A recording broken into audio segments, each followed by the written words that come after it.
嘉义县政府最近邀请台湾科学教育馆加正受欢迎的风行展搬来到北回太空教育馆展出。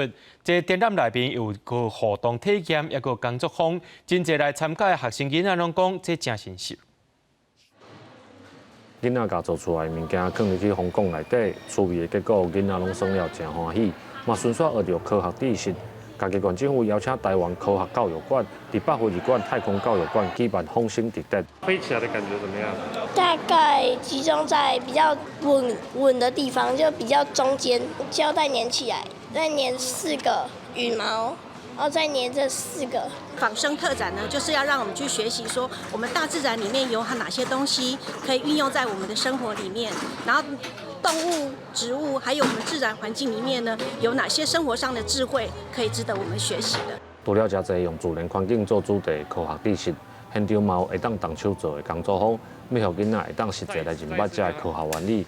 台湾科学教育馆表示，生态观察嘛会当是创意的来源。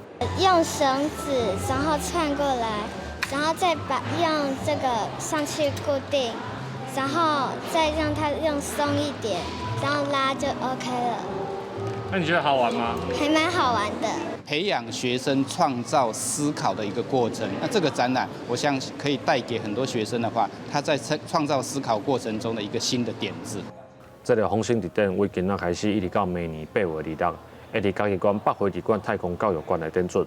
嘉义县科学教育中心讲，有规划科学的课程，帮助坊甲专题讲座，希望这个展览会当互民众对环保甲科学有新的认捌。记者林慧婷，嘉义报道。